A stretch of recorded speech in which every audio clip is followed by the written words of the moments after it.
DC Comics says the comic book industry is in trouble. However, the truth of the matter is the comic book industry has been in trouble for years, and I'm going to share why I believe this is the case. Hey everyone, this is Kevin T. Rodriguez, film critic of iCritic.net, and let's take a look at this article from Forbes. This is an article that has a lot of YouTubers talking right now, and I've kind of been wanting to talk about it for a few days now, but I've waited kind of see what people have been putting out there on why they believe the comic book industry is in trouble. And while I don't disagree with a lot of those points, I think they're kind of missing a much bigger picture here. So here's the thing, and by the way, you'll notice that my head is in the bottom right corner instead of the top right. You'll find out why in a moment. So this article from Forbes got people talking. Where does DC Comics fit in AT&T's vision for Warner Media? AT&T, as you know, bought Warner Brothers and are now Warner Media. This is one of the problems with conglomerates, is that they're starting to look at divisions and they're starting to get rid of companies that don't fit in with their plan. It's pretty clear that AT&T bought Warner Brothers, or Time Warner, I should say, for streaming. They want content. They want to have a streaming service to rival Netflix and Hulu, so they bought Warner Brothers. That's why Disney bought 20th Century Fox. It's not because they wanted art house movies or even the X-Men franchise back. It's because they wanted content for Disney Plus and also to get control of Hulu, which was one of the dominant streamers. That's why they do it. And then when you do that, you kind of look at something like DC Comics. Like, what does AT&T know about publishing comic books or writing, books or anything like that? And you start having questions. Well, here's the article.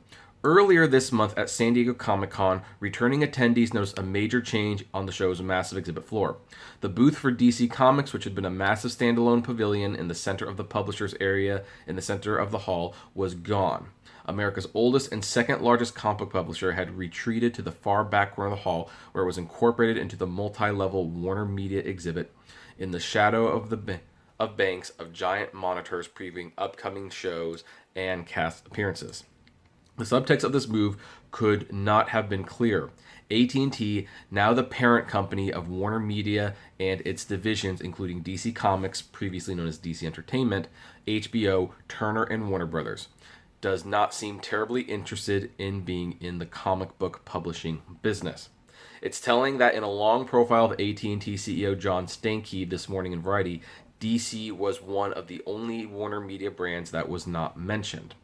To the extent that DC matters at all in the company's future, it's as a source of owned IP for the media channels and as a lifestyle brand to serve as an ambassador to geek culture. In terms of pure economics, this makes sense. The entire comics publishing business in the U.S., including Pterodactyls, digital, and trade, added to around $1.1 billion, according to 2018 estimates by an industry analyst ICV2. Now, I know a lot of us are looking at that and it's like, well, I'd be happy with a $1.1 billion industry. Keep in mind, these are multi-billion dollar conglomerates. I mean, one Marvel movie, Captain Marvel itself, which a lot of people didn't like, I did for the record, but a lot of people didn't, made more money for that one movie than the entire comics industry made all year, at least DC. So, or is that the entire comics publishing industry. So that one movie trounced the entire industry. And when you've got Disney releasing like a $1 billion movie every other week, Lion King, Aladdin, Avengers Endgame, it's like that looks like chump change, and they're not interested in chump change. Now, of course, I would always argue, who cares if it's chump change? If it's profitable, keep it going. If it's not profitable, then decide what to do with it. But, that's not how they think. There's another ocean in play as well, an ocean of red ink. AT&T's debt following the $85.4 billion Warner Media acquisition stands at $164 billion. The company obviously believes it can monetize the Warner Media assets to make that back quietly, but that's a huge sword hanging over management's head and the kind of thing that gets division chiefs thinking about short-term wins rather than long-term strategy. One place that AT&T does not seem to see any value in is sub-brands. One of the company's first moves following the acquisition was to shutter several of Warner Media's niche streaming services, including the beloved cinephile outlets Filmstruck, which it should be noted I have an Apple TV purely for Filmstruck now. Thankfully, it has the Criterion channel, so things are going good. Seen by many as a prelude to rolling as much of the company's media artillery as artillery. Sorry, folks, I'm struggling on that one. I know what the word means, but I have a stutter problem. As possible into a mega streamer to compete with Disney, Netflix, and the rest. A move that seems essential given the precipitous drop in subscribers to AT&T satellite DirecTV service. But that sentiment has also crept into the publishing side. In recent months, DC has dropped the axe on its prestige imprint Vertigo, the creative engine behind hits like Sandman, Preacher, Swamp Thing, Doom Patrol, and Fables. On the eve of Comic-Con, the company announced the cancellation of Mad, the venerable humor magazine that changed the face of American satire and has been continuously published since the mid-1950s. Neither of these was a big moneymaker in terms of month-to-month sales, but both brands occupy some valuable real estate in the psyche of fans. Even if the properties built on that land are in disrepair, it seems short-sighted to vacate the premises entirely.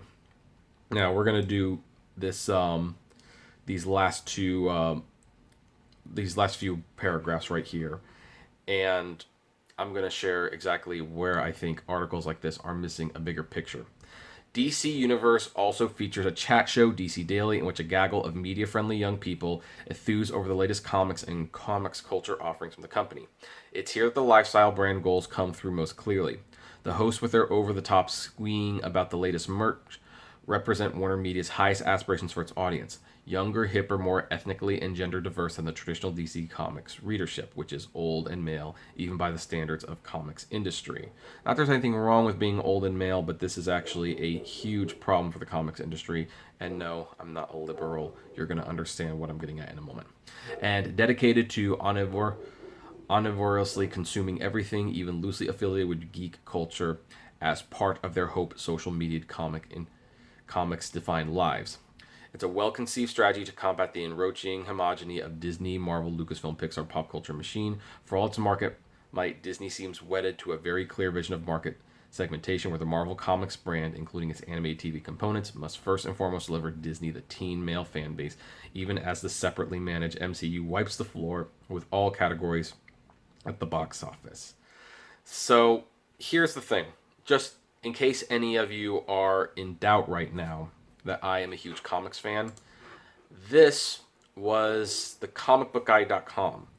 It was a fairly successful little website several years ago, which reviewed comics. And the whole point of this website was that the writer and the webmaster would review entire series. This review of Hikaru no Go was actually for years linked on Wikipedia.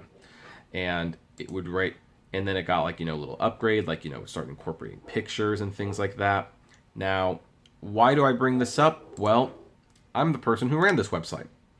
And there is part of me that wonders what it would be if I had stuck with it. I mean, I had developed a pretty decent sized fan base. I still get an email once in a while from people who hunt down the old email address, and they're like, whatever happened to the comicbookguy.com? Well, bottom line, I wanted to review movies, and in hindsight, that was probably a mistake. The moviewizard.com did not pick up nearly as well. iCritic.net is similarly not that big of a deal. I really should have stuck with comicbookguy.com. I had found a niche, but when you're 16, 17 and you're doing this thing, you sometimes have a hard time thinking 4 steps ahead like that. But even back then, I was saying that the American comic book industry was headed for a free fall at some point. Because you might have noticed these 2 reviews, Hikaru no Go and Strawberry 100%. Now, this series is about a high schooler who falls in love, who sees like a pair of, panties, to be perfectly blunt, and wants to find the girl who wears the panties. Now, he meets this girl, and she's the one who wears the panties, and he doesn't know it. But he discovers her artwork and falls in love with her artwork. So he becomes friends with her, but he is infatuated with this mysterious girl who jumped in front of him.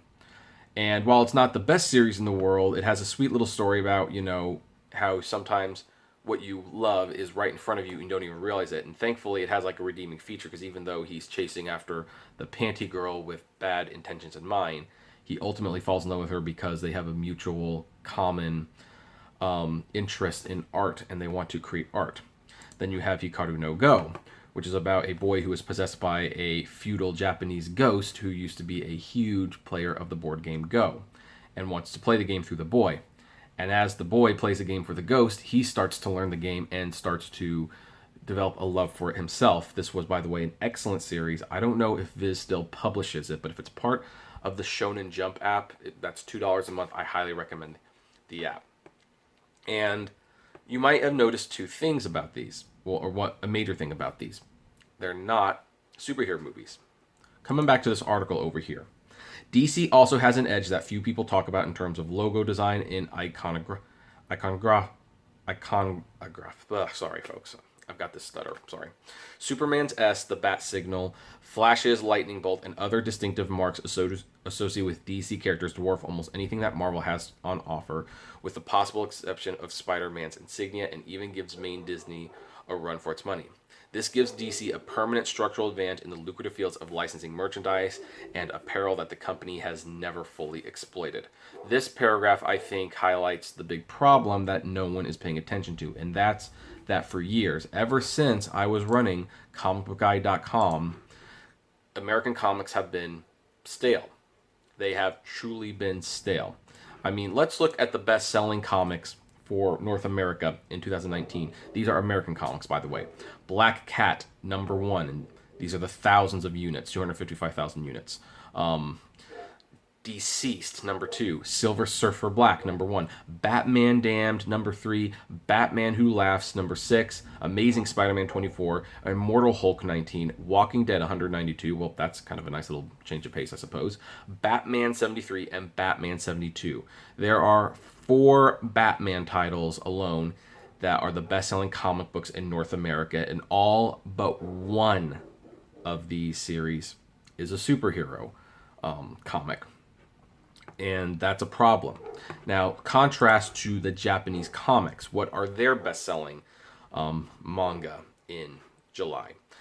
There's One Piece, which is a pirate adventure series, and it's been a pretty consistent seller for years. One of the best-selling comics of all time, by the way. The Promised Neverland, which is some sort of weird alien Hunger Games survival horror series, which is I highly recommend it. Kingdom, which I don't know what it is, I'm sorry. My Hero Academia. Now, that is a superhero series. In fact, that is inspired by superhero comics. And by the way, My Hero Academia does the whole superhero genre better than some of the American superhero comics right now. So that is definitely on the Shonen Jump app, which, again, is $2 a month. You can read all this stuff for free. Gotobun no Hanayomi. I don't know what that is. Attack on Titan. That's like a monster attack series. The Time I Reincarnated as a Slime, that's actually a romantic comedy, believe it or not. Haikyuu, I don't know what that is. Kaguya-sama Love is War, that's like a romantic comedy. And One Punch Man, which is a kind of like a spoof of the superhero genre. And that's super powered. Now, here's the thing, I don't know what a couple of these series are, but one thing you will notice is that there's immediately a lot more variety. There's different types of series that are on this list. They're from different publishers. There's different genres. And you compare that to the American list, and the American list is pretty much one genre appealing to one demographic, and that's how it's been for years. When I started the comicbookguide.com, I didn't review nearly as many American comics as Japanese comics. And the fact of the matter was because the Japanese comics were just far more interesting. Like when I looked at Japanese comics, I could read, this coming-of-age story, Kodama no Omocha, otherwise known as Kadocha, Santa's toy in America. I could also read Ranma Half and the works of Rumiko Takahashi. Ranma Half is about a boy who falls into a cursed spring well, and when cold water is splashed on him, he turns into a girl. And when hot water gets splashed on him, he turns back into a boy. By the way, his grandpa is also cursed and turns into a panda. His rival turns into a pig. Another rival turns into a duck. It's a really funny series. This is the kind of series you would never see American creators. American creators might make something like this, but you'll never see it published by a major brand. Look over here at Viz Media. I was discovering mystery stories with Case Closed. Do you know how much I've missed The Hardy Boys. Those of you who liked Nancy Drew, The Hardy Boys, Murder, She Wrote, and wondering why don't they make stories like that anymore, they are. Case closed. This is a combination of Nancy Drew, The Hardy Boys, and Murder, She Wrote all rolled into one. Now, I'm not going to say there's no originality in American comics. For example, one of my favorite comic books out there is Bone by Jeff Smith. And Jeff Smith has also done another original series called Razzle. Although it should be noted that after Bone, the best-selling series he did was a miniseries of Shazam, which kind of goes to show you where American comics priority lies. Also, this is another series this isn't a series, this is a book, Kiss Number 8, about a teenage girl exploring her sexuality and her complicated relationship with her parents. I mean, you have these in American comics. However, when you look at the best-selling American comics, the most acclaimed American comics for the most part, you have Watchmen, which is, well, how should I put this? This is an adult superhero comic, and the cream of the crop, Batman: The Dark Knight Returns. I think this is the best-selling American comic of all time. I could be wrong, but this is what the height of the industry. Batman. Again, and here's the thing. Batman is my favorite of the American superheroes. Bar none, love Batman. Clearly do. However, you start to see all these things, and you realize it's a problem. The comic book industry has not been catering to many people. It's been catered to one niche market for years. Superheroes, and in some rare cases, Archie Comics, where they advertise to kids. They're the ones who produce Sonic the Hedgehog, Teenage Mutant Ninja Turtles, Sabrina the Teenage Witch, and of course Archie and Friends, which, by the way, their rebooted Archie series is pretty good. But then you look over to what Japan readers have been getting. They've been blessed with classics like Dragon Ball, a martial arts comedy series that became a martial arts action series. What have they also been blessed with? Slam Dunk, a series about a high schooler who joins a basketball team to get a girl's attention and ends up being really falling in love with the sport. I like this series. I'm not even a big fan of basketball. And Roni Kenshin. This was actually a big hit with ladies out there, believe it or not. Like when it came to America, it being the New York Times bestseller list because women were primarily reading it. And this was about a warrior from feudal Japan who was like the biggest killer in the world, and he has vowed never to kill again. But of course, there are enemies that come along, and all of these series are really, really good. Not to mention the aforementioned One Piece and Hikaru no Go, and the works by Rumiko Takahashi, and also another series. I forgot to pull it up, but let's just. Care Kano. This was one that I loved reading about the lives of high schoolers and going through the trials and tribulations of high school and love and loss and life in general. 21 books.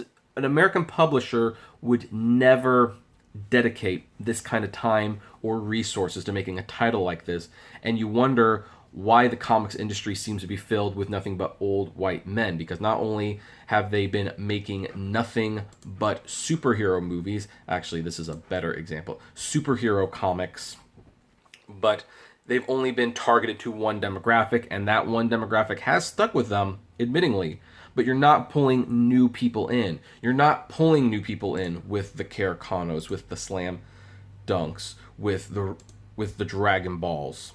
You're not exploring with the Kiss Number 8 or Bone. Because again, I do want to throw out that some comic book creators are trying to do genuinely good stuff. But Jeff Smith had to self-publish this thing. And then at one point he made a deal with Image Comics, and then he went back to self-publishing again. But no one would touch this. And this is considered one of the best graphic novels of all time.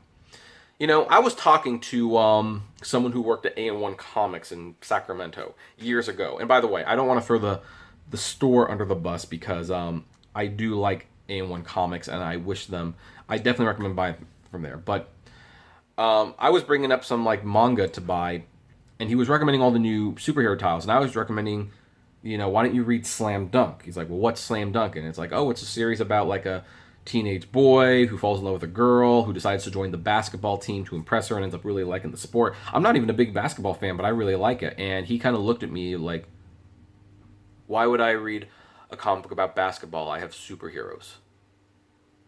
And these are the people that DC and Marvel Comics have been catering to for years. And the fact that you have like 5 Spider-Man titles, 6 Batman series, several Supermans, like a couple Wonder Womans. I mean, the fact that you have the same characters you've been using for over 50 years and you just have different variations of them is a huge, huge problem. If Marvel and DC wants to grow, they have to create. They have to advertise and cater to new audiences. A movie opened last weekend called The Kitchen, and I didn't even realize it was based off a DC comic. Now, granted, the movie was horrible. Absolutely horrible. I'm sorry to say, not worth seeing. But that is actually a step in the right direction, believe it or not, in the sense that, yes, pick properties that aren't 100% known and make new things with it. Like, you can create new screenplays, if you will, create like a series made for adults that is not superhero related, and who knows, you might create the next Bone. You just never know. Experiment with a detective series. Like, the reason the manga market in Japan is so vast and diverse is not because they hate angry white males or just males in general. It's because they create different things. You can have your comic books for the boys, you can have your comics for the girls, and you can have your comics with crossover appeal. I mean, there is a reason that this series is one of the best-selling comics of all time, maybe of all time, because it appeals to everyone. It appeals to fans of comedy, of action, of drama, for boys, for girls, for parents, for grandparents. Everyone can read this and get something out of it. And yet, it's not the one title they deal with. Shonen Jump, Weekly Shonen Jump, or Shueisha, I believe this is the publisher's name. I probably butchered that a little bit. They produce more than one title, and while One Piece is their bread and butter, they don't lean on it so much at the expense of everything else. Whereas DC Comics, Marvel Comics, they have been leaning on Batman, Spider-Man, Superman, Avengers, Fantastic Four, Silver Surfer, whatever, for years, decades, and they have rarely innovated. Now, granted, the Japanese market also has this tendency where it's like a series is written by typically one artist. One person writes and draws it. Sometimes it's a team artist combo, and the artist pretty much owns it. And when it comes to an end, it comes to an end.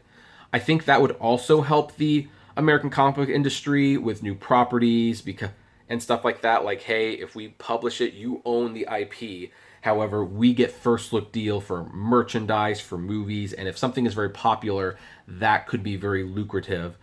But of course, they're probably not going to do it because they just want to own that stuff. So I think the American comic book industry has been in trouble for a long, long time.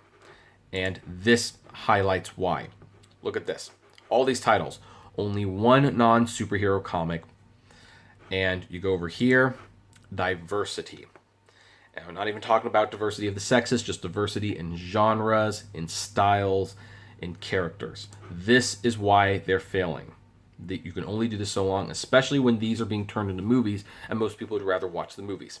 However, I'm going to end it there. I would like to know what your thoughts on the matter is. Do you think this is the reason the comic book industry is failing? Do you think there's other reasons? I would love to know. Comment below, like, favorite, share, subscribe. If you enjoy my videos, consider becoming a Patreon member. It's totally optional, of course, but even as little as $1 a month goes a long way to helping the channel run smoothly, and you get access to my Patreon's exclusive blog.